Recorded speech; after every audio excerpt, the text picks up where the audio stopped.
make a dessert. And I had these just sitting in there. They're a keto friendly fudge, and I had a keto friendly classic yellow cake. So what we're going to do is make a monstrosity here. I've got the ingredients or the flour mixture in here. I'll go ahead and mix it up a little bit. I took all the ingredients off the boxes. I got them all here. We're just going to mix it all together. The median time in between the cooks, they're about the same, so we're going to cook it at 350 for about 30 minutes. I've got my grill running right at a little above, a little below 350. I did add one extra thing. I love butterscotch, so I got some butterscotch morsels.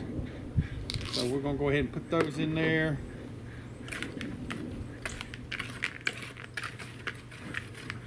Normally you would add your dry to your wet, but I've already got it in here, so I'm going to add my water,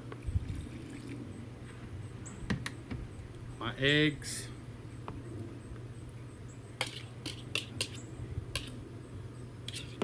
and last but not least, my butter.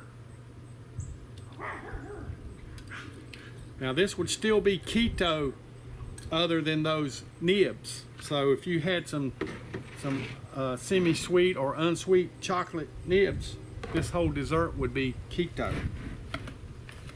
So we're just gonna go ahead and mix this up real good.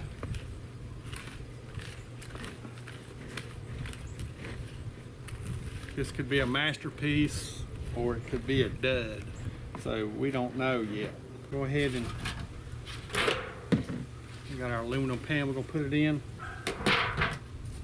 We got some cooking spray. Go ahead and spray this pan, got a little wind going here. I'm gonna spray it really good.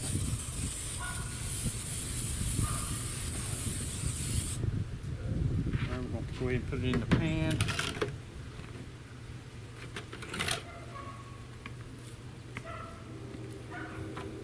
There's the mix.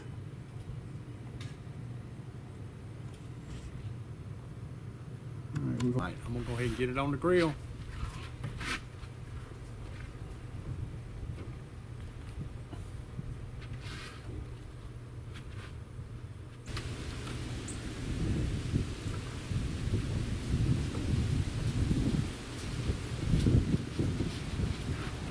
Okay, ready to take the dessert off. It's good. Get over here and let this sit down. There's our dessert.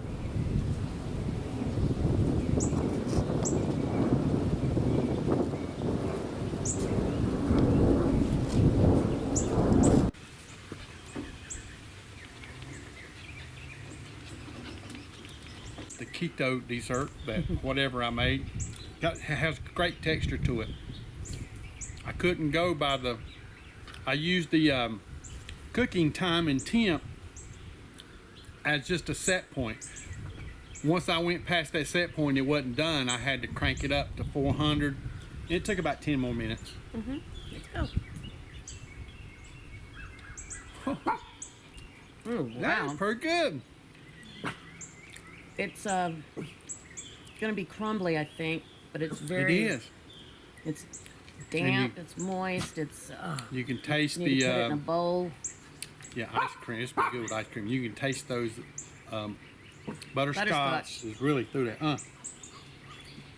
Very, very good. Good job. All right, guys.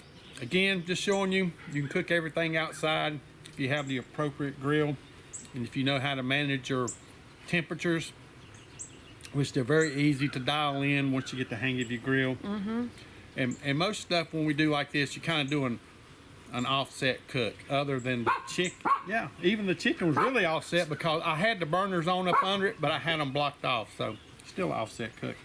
All right, we're gonna go inside and fix a big plate and eat. It's starting to get a little cool, starting to get a little dark.